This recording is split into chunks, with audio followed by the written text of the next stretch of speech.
E por isso eu quero que você abra a Bíblia comigo em São João no capítulo 4.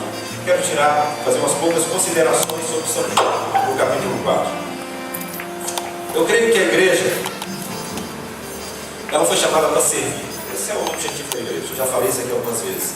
A igreja deve ser aquele povo que atravessa a rua da sua casa e ele vai encontrar com aquela pessoa que necessita. Quando você aprende sobre religião, a Bíblia quando fala sobre verdadeira religião, e lá em Tiago, capítulo 1, verso 27, ela vem dizendo assim que a religião pura e sem mácula é cuidar do órfão, da viúva, é cuidar das pessoas que estão ao nosso redor. Quem é o nosso próximo? Jesus, ele falou sobre isso. E o segundo ponto sobre religião verdadeira e sem mácula é guardar-se incontaminado do mundo. Religião é você se dar para aquelas pessoas que estão ao seu redor, que necessitam de você. Religião é guardar-se incontaminado do mundo. No capítulo 12 do livro de Romanos, ali vem mostrando que nós devemos ser cada dia transformados. Nós precisamos dessa metamorfose. Nós precisamos de nos tornar novas criaturas, assim como Deus, Ele prometeu que Ele quer fazer de nós, novas criaturas. Mas acontece que o primeiro ponto de Atos capítulo 1, verso 27, que é cuidar do órfão e das viúvas, cuidar das pessoas. Você pode cuidar e você deve procurar sempre cuidar das pessoas que estão ao seu redor. Uma maneira é você cuidar das suas necessidades. E a principal necessidade de todo ser humano, e a necessidade de Jesus, quando ele ia e cuidava das necessidades das pessoas, ele cuidava das necessidades, mas ele mostrava para as pessoas o reino dos céus. Porque para Cristo a coisa mais importante era que a pessoa fosse salva, estivesse salva. E essa deve ser o que nós devemos dar importância como igreja, é que as pessoas sejam salvas. Porque nós não olhamos somente para este mundo, esses poucos anos que nós passamos nesse mundo. Isso aqui, se você salva, se a sua salvação é apenas social, e você apenas cuidar das pessoas para esse mundo, você está dando muito pouco para qualquer pessoa assim. Quando você cuida de alguém, você deve cuidar dessa pessoa para a vida eterna. E aí você está dando a essa pessoa aquilo que Deus quer que ela receba. Vida eterna. Vida eterna é muito mais que qualquer coisa que este mundo ou que esta terra possa dar. A igreja de Deus, ela é um celeiro de bênçãos, é um celeiro da palavra do Senhor. E a igreja de Deus, o objetivo da igreja é servir, é pregar o evangelho, é levar o evangelho ao mundo. Porque a igreja de Deus, o negócio da igreja, se nós formos olhar por este lado, o negócio da igreja deve ser salvar, levar a salvação. E se nós como igreja, se nós não soubermos levar a salvação, então nós estamos com um problema muito sério. Se uma pessoa abre uma oficina de carros e ele não tem bons mecânicos, ele está fazendo um mau negócio.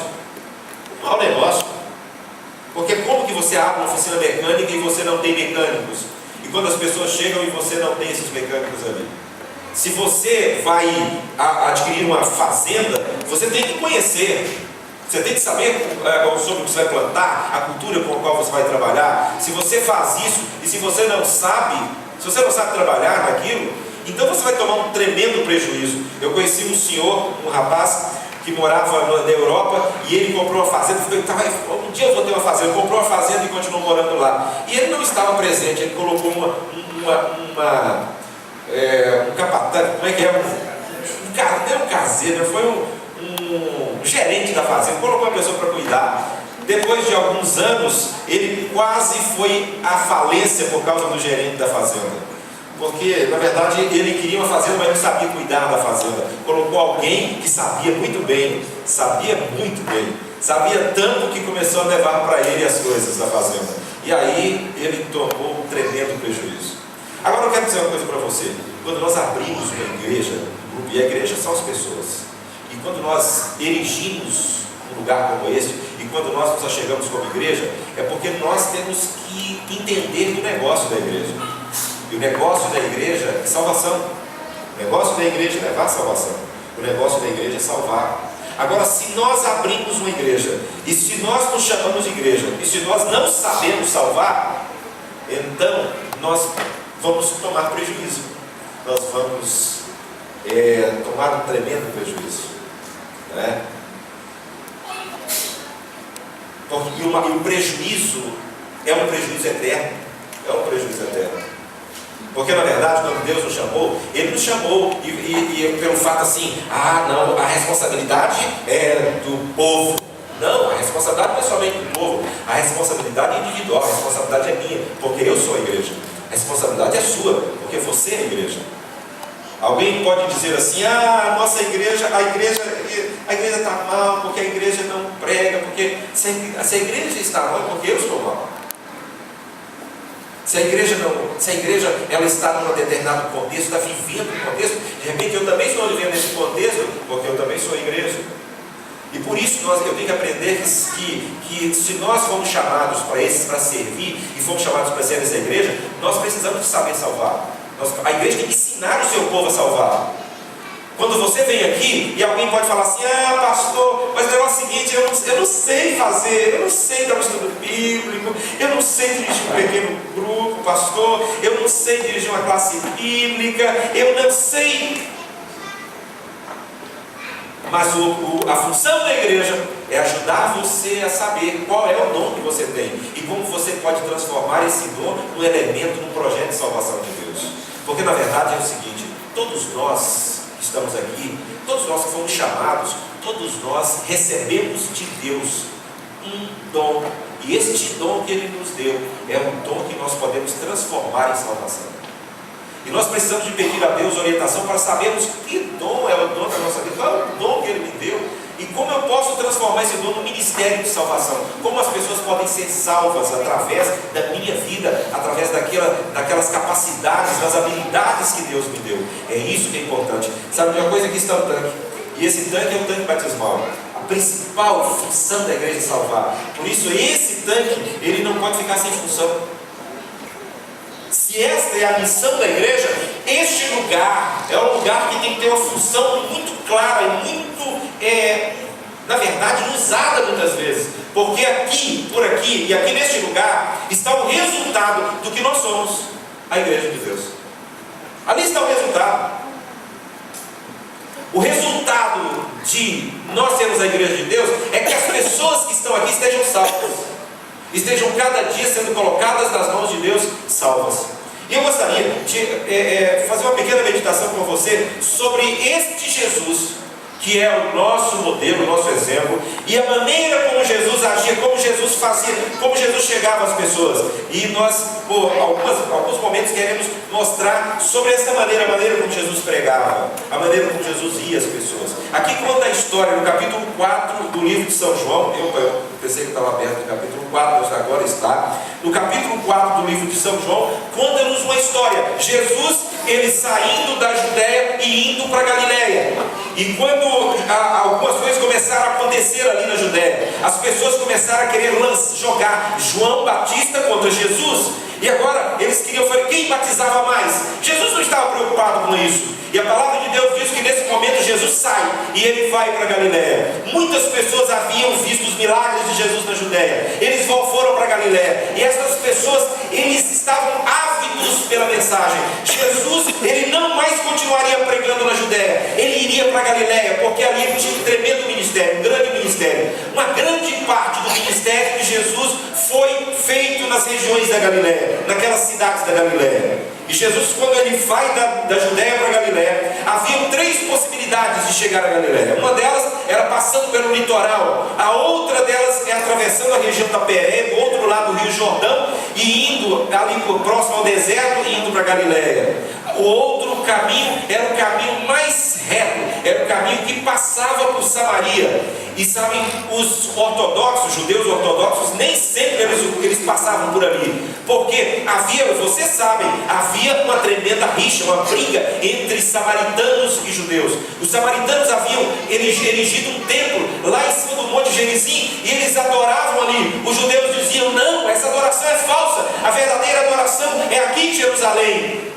E havia aquela briga centenar, aquela briga em que lá no anterior ao tempo em que o povo, os assírios invadiram Israel e levou aquele povo cativo, e aquele povo ficou misturado, o povo de Israel tornou-se um povo misturado, e os judeus não aceitavam aquilo, porque era uma mistura de gente. Eles não aceitaram, os judeus eles não aceitaram quando estes quiseram ajudá-los a construir a Jerusalém, o templo. E agora essa rixa era de muitos anos, de muito tempo. Era tal a rixa que havia entre judeus e samaritanos, que o judeu, quando ele orava, e nas suas orações, eles, todas as vezes que eles oravam, eles lançavam uma maldição sobre os samaritanos. Não podia conversar, eles não podiam conversar entre eles. Judeu e samaritano não podiam conversar. Um judeu ortodoxo, ele não ia para Samaria, por quê? Porque ele acreditava que ele se tornava imundo só de passar ali perto de um samaritano. Era tal era o preconceito que havia, que quando um samaritano ele estava caminhando e o sol jogava a sombra do samaritano, se um judeu ele via que era um samaritano que vinha, ele não deixava a sombra do samaritano passar por cima dele, porque só a sombra dele do samaritano passando no judeu, ele já acreditava que estava imundo até a tarde. Entendem como era aquela rixa que havia, tremenda rixa que havia entre essas pessoas? A tradição, né, conta que muitas vezes o judeu, quando ele estava caminhando, aliás, o samaritano, e o sol estava descendo no horizonte, e a sombra do samaritano era longa, o judeu ele cortava uma volta grande para que a sombra não passasse sobre ele. Já pensaram a mentalidade dessas pessoas? Uma mentalidade longe de Deus. Eles diziam ter uma religião, diziam proclamar uma verdadeira religião, mas o coração deles estava longe de Deus, o coração tremendamente longe de Deus. Era a religião das práticas, mas não era a religião do coração, em que eles colocavam a sua vida nas mãos de Deus. Assim era aquele fariseu que chegou-se diante de Jesus, do Senhor Deus, e agora lá no templo ele orava: ó Senhor, graças te dou, e ele se ufana diante do Senhor. E agora o Senhor, ele vê o outro publicano que chega e bate no peito e não tem nem capacidade de olhar para cima, e aquele publicano, ele diz: ó Senhor, tem misericórdia de mim, que eu sou um miserável pecador. E Jesus agora diz: este aí saiu justificado, mas o outro saiu condenado. A religião verdadeira, amigos, é a religião em que a pessoa se coloca nas mãos de Deus, mas a pessoa não começa a mostrar ele próprio, nunca ele próprio. Deus sempre é que é glorificado. Ali, Jesus Cristo, ele estava passando e ele tinha uma missão, porque a vida de Jesus Cristo era uma missão. A própria vida de Jesus era a missão.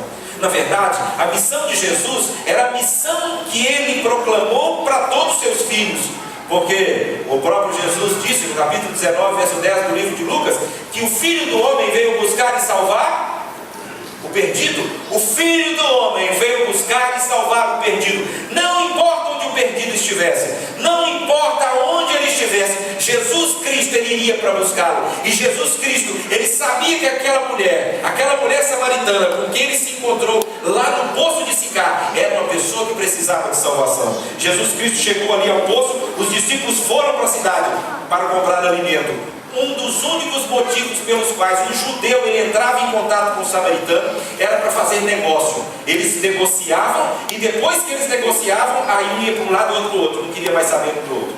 Eles foram para comprar alimento, e eles tinham alguns alimentos que eles podiam comprar. Não era todo o alimento que eles pegavam de um samaritano que eles podiam usar, e eles foram buscar aquele alimento que eles podiam usar. Assim era aquele povo. Os discípulos foram comprar alimento. Jesus continuou ali ao poço, perto do poço, e ele estava olhando, e era meio-dia, o momento em que o sol estava mais quente, um momento em que as pessoas se acomodavam em suas casas, porque ninguém ia fazer as suas coisas com aquele sol escaldante. Aquele momento Jesus olhava para a cidade, porque Jesus sabia que alguém iria sair dali. Uma mulher. Essa mulher vem.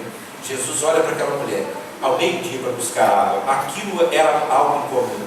As mulheres não buscavam água nessa hora. Geralmente era bem cedo pela manhã ou bem à tarde, quando o sol não estava tão quente. Aquela mulher, ela vai para o poço E ela, quando ela chega no poço, ela nota que ali está um homem que não é um samaritano. Ela nota que ali está um judeu. Ela sabe que um judeu, ele nunca se chegaria a um samaritano, e muito menos a uma mulher. Os judeus acreditavam que uma mulher samaritana, ela estava imunda eternamente, para sempre.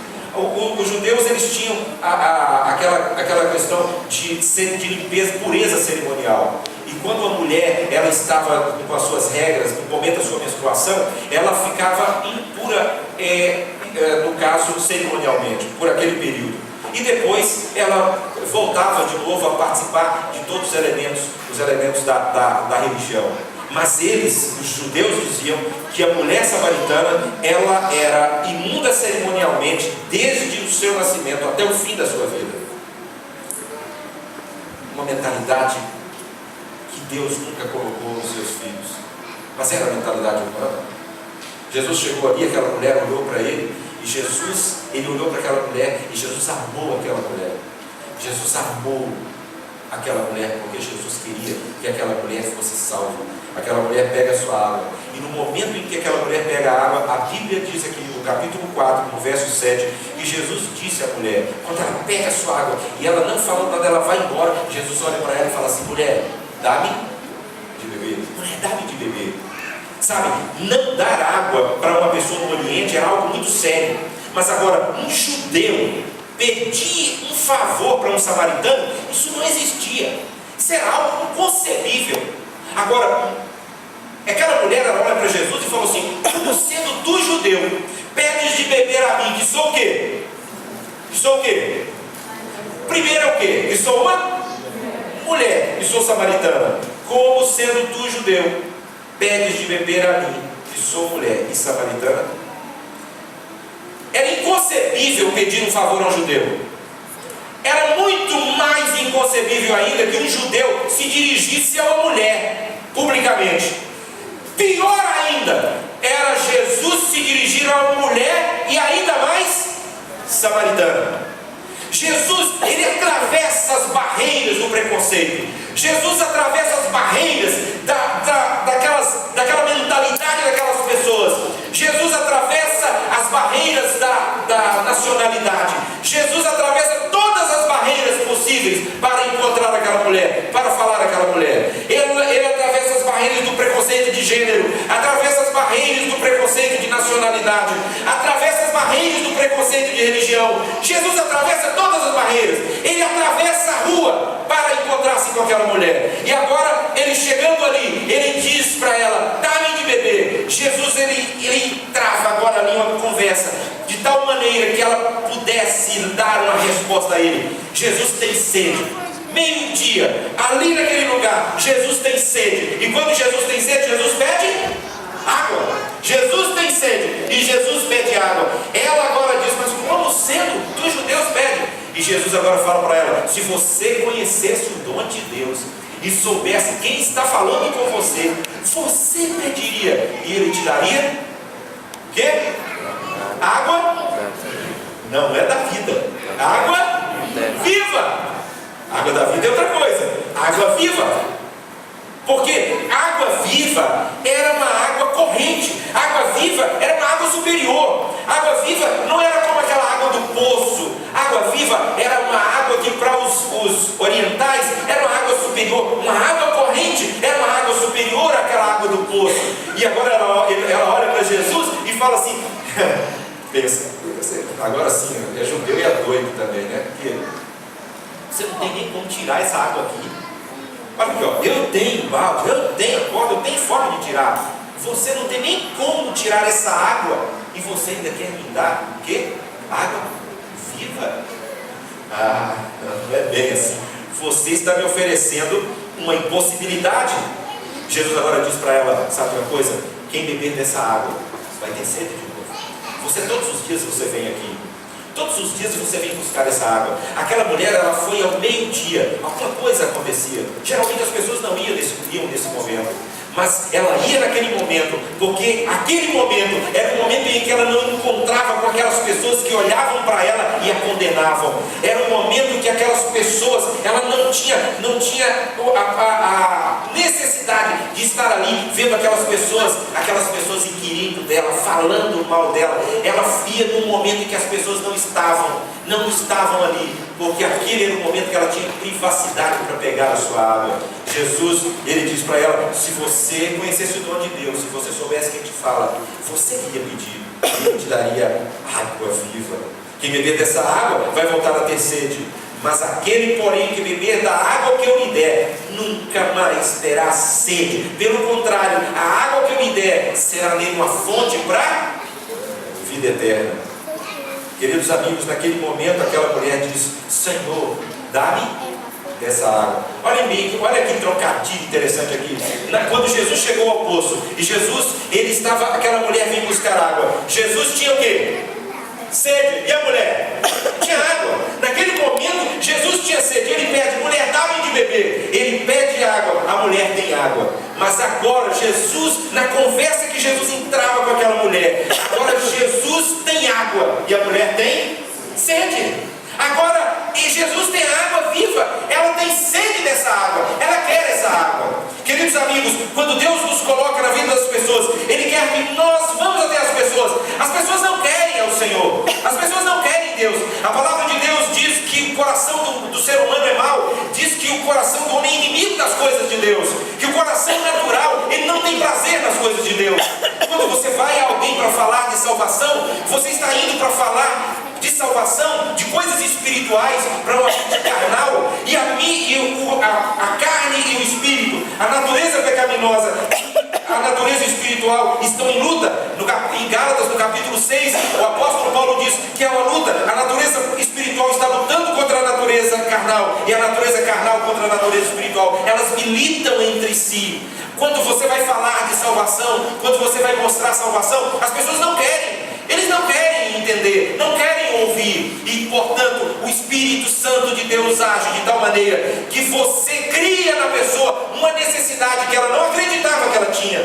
Aquela mulher não acreditava que precisava de água. Aquela mulher acreditava que a água que ela precisava estava ali e todos os dias ela ia buscar. Mas Jesus Cristo mostrou para ela que ela tinha uma sede tal que ela não conhecia, ela não entendia. E Jesus mostrou para ela: você tem uma sede, e eu tenho a água que vai eliminar a sede da sua vida. E agora ela diz: Senhor, eu quero essa água, eu não quero vir aqui mais, eu não quero continuar vindo buscar água aqui, eu preciso dessa água. E Jesus agora, ele entra. Você sabe o processo cebola? Como é que é o processo cebola? A cebola, ela tem várias camadas. O processo cebola é você ir entrando nas camadas, camada por camada. Se Jesus Cristo fosse diretamente naquela última camada, sem passar pelo primeiro momento, sem trabalhar a camada exterior, aquela mulher se fecharia e iria embora. Jesus, ele travou a conversa com aquela mulher de tal maneira, ele foi tirando as camadas. E agora ele chega para ela e fala assim: eu vou dar para você, mas eu não vou dar essa água só para você. Vai lá e busca o seu esposo, vai busca o seu marido, traz ele, que eu vou dar a água para ele também. Nesse momento ela se fecha um pouco, e ela diz assim: eu não tenho marido, não tenho marido. E Jesus olha para ela e fala assim: você não é mentirosa. Você pode até ter prostituta, mas mentirosa você não é. Porque você tem sim, e o que você mora com ele hoje não é também seu marido. Ela toma um susto. O quê? Esse homem é profeta. Esse homem é profeta. Não é possível. Ele falou, em poucas palavras, ele falou toda a minha vida. Ele falou tudo o que eu sou. Ele falou tudo o que eu sou. Este homem é profeta. E agora, quando ela vê aquilo, ela sabe que não estava falando com alguém comum. Jesus Cristo era o profeta de Deus, era o Senhor, era o próprio Senhor encarnado. Jesus Cristo agora, ele entendeu o coração dela. Sabe, queridos amigos, Deus conhece todas as coisas. Deus conhece você em profundidade. Deus sabe cada momento da sua vida. Deus sabe das suas lutas, Ele sabe das suas angústias. Ele conhece todas as pessoas. E Deus, Ele coloca você aonde você precisa estar para salvar, se você se coloca nas mãos de Deus. Quando Filipe precisou de falar para aquele eunuco, o Espírito Santo conduziu Filipe e falou: Filipe, fica nesse lugar. É aqui que você tem que ficar. Aqui você vai encontrar alguém que precisa de salvação. Quando Cornélio, ele estava ávido pela palavra de Deus, o Espírito foi falar com Pedro: Pedro, vai com estes e não duvide de nada, porque fui eu que enviei. Queridos amigos, o Deus que fazia milagres no passado é o Deus que faz milagres no presente. O Deus que queria salvar no passado é o Deus que quer salvar no presente. O Deus que guia a sua igreja no presente é o mesmo Deus que guiou a igreja no passado. E se eu e você nos colocamos nas mãos de Deus, Ele nos guia continuamente e nos coloca em lugares de salvação. Pastor, eu falei assim, pensei assim, no final vai dar uma assim que vai, né? Compatível com a boa notícia. Gostei, pastor. Fala compatível com a boa notícia. Mas, pastor, eu ouvi um amém pequeno. Foi desprevenido, pastor? Se eu falar de novo, será que o pessoal fala amém? Fala aquele amém assim? Dá uma resposta.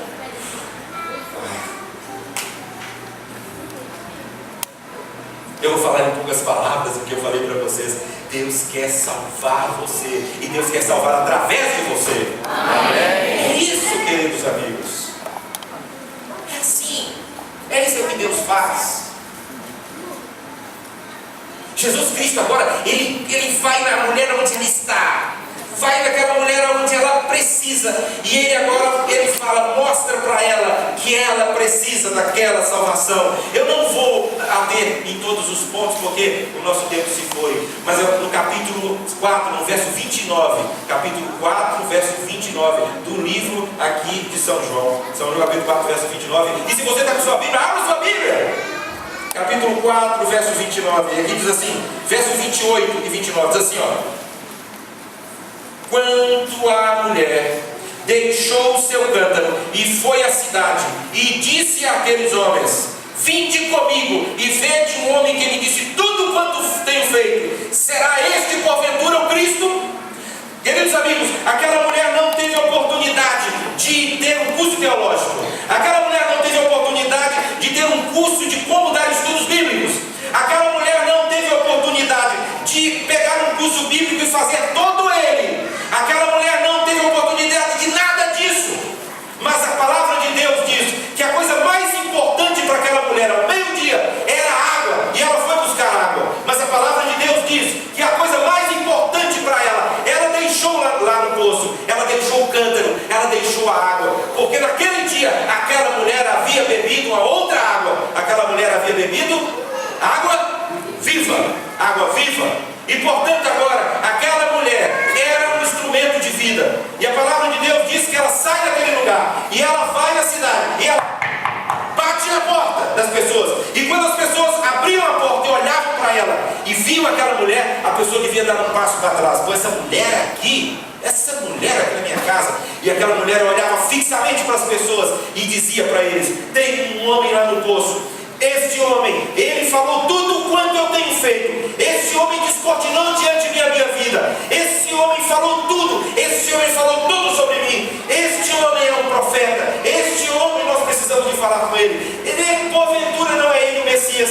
Porventura não era aquele que nós esperamos. Porventura não era a nossa esperança, não está ali. E aquelas pessoas, quando ouviam aquela mulher, as pessoas ouviam as suas palavras. As palavras daquela mulher não eram palavras vazias. As palavras daquela mulher não eram palavras sem nexo. As palavras daquela mulher não eram palavras que não tinham um objetivo. As palavras daquela mulher eram palavras cheias. As palavras daquela mulher eram palavras de uma pessoa cheia do Espírito Santo. Aquelas pessoas ouviam aquela mulher, e apesar daquela mulher ser uma mulher desprezada, apesar daquela mulher ser uma mulher que ninguém confiava, apesar daquela mulher não ter reputação nenhuma, mas o fato dela encontrar-se com Cristo Jesus tornou-a uma testemunha. Queridos amigos, você pode falar: eu não tenho como eu posso falar de Cristo. Mas se você se encontra com Cristo, Jesus Cristo torna você uma testemunha. Se você se encontra com Jesus e você bebe a água que Ele tem para você beber, você não é uma pessoa desqualificada para a obra que Ele tem. Se você diz: eu não posso fazer nada, eu não sei fazer nada, é porque você ainda não bebeu a água que você precisa de beber. Se você diz que você não pode fazer nada, é porque você ainda precisa de ser descedentada da sede espiritual em que você vive. você precisa de água viva. Aquela mulher bebeu essa água, e as pessoas agora, elas foram encontrar-se com Jesus. E aqui diz nos versos 39 em diante, diz assim: muitos samaritanos daquela cidade creram nele em virtude do testemunho da mulher que anunciara: ele me disse tudo quanto tenho feito. Não notaram? Aquele era o testemunho de vida daquela mulher. Ela não tinha outra coisa para falar, mas ela tinha um testemunho. O testemunho era o que Jesus Cristo havia feito na vida dela. E quando ela falou o que Cristo havia feito na vida dela, aquelas pessoas foram encontrar-se com Jesus. E olha aqui diz assim: vindo, pois, os samaritanos ter com Jesus, pediam-lhe que permanecesse com eles, e ficou ali 2 dias. O texto continua: muitos outros creram nele por causa da sua palavra. Olhem, muitos foram e creram por causa do testemunho da mulher. Outros creram por causa da palavra de Jesus. E agora as pessoas que foram lá diziam à mulher: já agora, não é pelo que disseste que nós cremos, mas porque nós mesmos temos ouvido e sabemos que este é verdadeiramente o Salvador do mundo. Amigos, eu quero dizer uma coisa para vocês: não se enganem. O plano de Deus de salvação é um plano A, não tem plano B nesse aspecto. O plano de Deus é que eu e você, que somos instrumentos dele para atrair. Sabe, eu quero fazer uma pergunta aqui para vocês. Eu tenho feito uma pesquisa doutoral, terminei, tem vários dados que foram colocados ali, mas eu gosto, às vezes, de olhar de que forma que esses dados eles são representativos em outros lugares. Um desses dados é o seguinte, diz o seguinte, que na minha pesquisa, ela diz que cerca de 89% das pessoas que vêm e estão nos bancos da igreja, essas pessoas vieram por causa de parentes ou amigos. Quem atraiu essa pessoa para a mensagem e falou com eles pela primeira vez foi um parente ou um amigo. Eu vou perguntar aqui para vocês: quantos dos que estão aqui aceitaram a mensagem, é a mensagem adventista, por causa de um parente ou um amigo? Levante sua mão.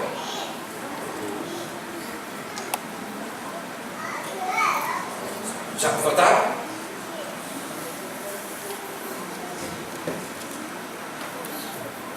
O menor percentual são pessoas que vieram por causa do evangelismo, e foi o evangelho, a pessoa entrou, ou foi por causa do cultor, ou foi por causa de uma outra coisa. Mas a maior parte dos que estão na igreja, eles vieram à igreja por causa de um parente ou um amigo. Agora preste atenção: se este é o método mais eficiente em atrair pessoas a Cristo, por que nós não usamos mais esse meio? Por que nós não vamos aos nossos parentes e amigos e testemunhamos para eles o que Deus tem feito em nossa vida? Por que nós não fazemos isso para atrair mais pessoas a Cristo? Por que nós queremos inventar métodos mirabolantes para atrair pessoas a Cristo Jesus, quando a forma mais produtiva, a maneira mais eficaz de atrair é justamente você atrair um amigo, ou você atrair um parente, uma pessoa que está no seu ciclo de amizades, uma pessoa que está no seu, a gente chama de oikose, aquela pessoa que está dentro do seu grupo de ação. Jesus Cristo, ele mostrou, aquela mulher, ela tinha uma comunidade em volta dela, pessoas que não acreditavam, mas passaram a acreditar. E as pessoas, quando vieram agora a Jesus, eles falaram: já não é mais por causa dessa mulher que nós cremos, porque nós sabemos que agora ele é o Salvador do mundo. Queridos amigos, eu quero terminar com esse último texto, aqui Jesus falando no capítulo 4, verso 35. Capítulo 4, verso 35. Os discípulos estavam junto com Jesus. E Jesus agora estava olhando para aquela seara que ele estava. E Jesus agora faz a pergunta para eles: porventura vocês não dizem que ainda faltam 4 meses para a ceifa? Porventura vocês não dizem que há 4 meses até a ceifa? Eu, porém, vos digo: erguei os vossos olhos e vede os campos, pois já branquei para a ceifa. Queridos irmãos, erguemos os nossos olhos e olhemos para a nossa comunidade. Olhemos para o bairro Jardim Blumenau e para esta cidade Artur-Nogueira. Os campos já estão prontos para a ceifa. Os campos já estão maduros para a ceifa. Os campos já estão maduros, e quando os campos estão maduros para a ceifa, os trabalhadores devem ir até o campo e ceifar a colheita farta que Deus está promovendo. A colheita está madura, o campo está maduro, e é hora de nós irmos com as nossas ferramentas para nós ceifarmos e colocarmos estes feixes nos celeiros de Deus. Eu estava pensando esses dias, eu acordei cedo e estava pensando, Senhor, qual é a missão de cada uma das nossas igrejas aqui? E eu estava pensando sobre o Jardim Blumenau. Senhor, qual é a missão da igreja? Será que a missão da igreja Jardim Blumenau é aquele pedaço somente ali? E parece que Deus me impressionou com uma coisa. E essa impressão, eu quero até perguntar para vocês que estão aqui. Quantos membros aqui da igreja Jardim Blumenau moram aqui no Jardim Blumenau? Levantem sua mão. Quantas pessoas que estão aqui não moram aqui no Jardim Blumenau? Levantem sua mão. Vocês já notaram quantos tem que não moram no Jardim Blumenau? Isso quer dizer que o nosso campo de colheita não é somente aqui. O nosso campo de colheita é mais amplo, é mais vasto. Há muito mais pessoas que estão sob nossa influência para nós alcançarmos para Cristo. Quantas pessoas que moram aqui no Jardim Blumenau são membros dessa igreja e têm parentes ou amigos que estão fora aqui no Jardim Blumenau? Quantos tem? Levante sua mão. Quantos do Jardim Blumenau que têm amigos fora do Jardim Blumenau? Olhem aqui, vocês têm amigos fora do Jardim Blumenau. O campo está maduro. A colheita está madura, e Deus está nos chamando para nós colhermos a sua colheita, colhermos os grãos, colocarmos no celeiro de Deus, para que esse celeiro de Deus possa estar repleto de pessoas salvas no seu reino. Sabe, eu quero convidar esta igreja, cada um de vocês, para que vocês entendam esse chamado que Deus está fazendo. É um chamado para a nossa vida, mas na verdade é um chamado de salvação. Quantas pessoas vêm para mim e falam assim, pastor, como que eu aprendo uma coisa? Eu não tenho dúvida quando respondo isso para a pessoa. Olha, a melhor maneira para você aprender algo é você ensinar aquilo. A melhor maneira para você aprender uma coisa é você ensinar. É a pessoa mais como? Eu falo assim, olha, para mim não tem outra coisa. Porque todas as vezes que eu aprendi a palavra de Deus, ensinei a palavra de Deus, eu fui o que mais aprendi. Portanto, se você quer aprender, ensine. Se você quer aprender, ensine, mas eu não sei, o que eu vou ensinar? Você pode ensinar o que você aprendeu hoje. Você pode ensinar o que você aprendeu hoje, o que você ouviu hoje. Você pode ensinar aquela pouca coisa que você acha que você sabe. Você pode ensinar isso. E no momento que você ensinar isso, Deus vai mandar mais. Deus vai ensinar mais. Deus vai dar mais condições. Deus vai dar mais habilidade. Deus vai dar mais capacidade. Ensine o que você sabe. E não se preocupe com o que você não sabe. Porque o que você não sabe, Deus vai complementando isso na sua vida. Deus vai fazendo você entender. É assim que Deus faz. Às vezes nós não fazemos nada e nunca vamos fazer nada, e nunca vamos aprender, porque nós nunca vamos tomar a decisão de ir. Deus está falando comigo, com você, vá, não fique parado, não fique com preguiça na sua casa, não fique com medo na sua casa, não fique ali na sua casa pensando que você não pode fazer algo, vá, atravesse a rua da sua casa, vá até o seu vizinho que está ali e que você ainda não travou uma conversa espiritual com ele. Vá até o seu amigo, vá até aquele companheiro de trabalho, o seu companheiro de escola, vá! Não foi isso que Jesus disse? Ide! Esse ide para mim e para você hoje é vá! Não fique esperando um momento especial em que as coisas vão acontecer, vá! A palavra de Deus diz que recebereis poder quando o Espírito Santo descer sobre vós, e aí vocês serão testemunhas. Sim, amigos, o Espírito Santo ele desce sobre nós. Algumas pessoas ficam esperando, Senhor, eu vou ficar esperando o poder. Amigos, não há poder se o Espírito Santo não descer sobre nós. O poder não é algo que Deus dá fora do Espírito. Deus ele concede o Espírito. E quando eu e você recebemos o Espírito, aí nós somos cumulados de poder. E aí nós podemos nos tornar as testemunhas do Senhor. É isso, vá! E nós precisamos de pedir ao Senhor para que Ele nos torne esses elementos, instrumentos de salvação. Eu quero orar por você. Quero me ajoelhar por você agora. Quero orar por você. Quero pedir a Deus para que Deus possa fortalecer a sua vida e dar a você aquilo que você necessita, aquilo que você precisa, a decisão que você precisa de tomar para ser um instrumento de Deus. Vamos ajoelhar para isso.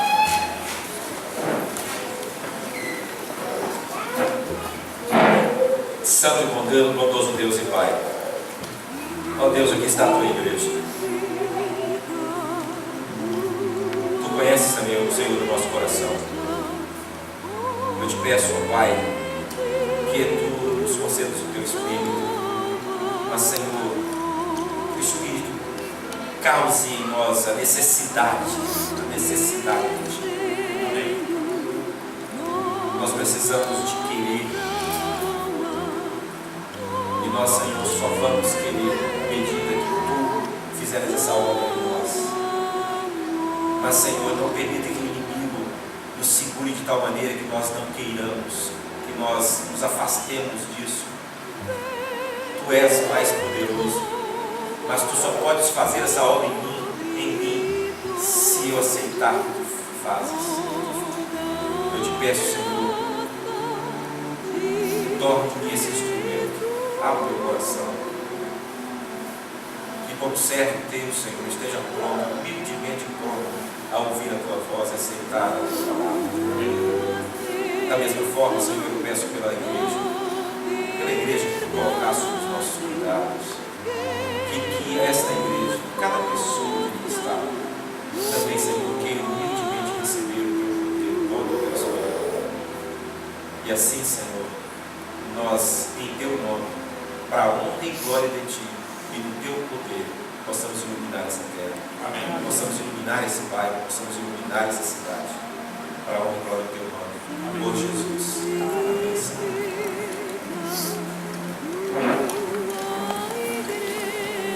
Feliz sexta de sábado.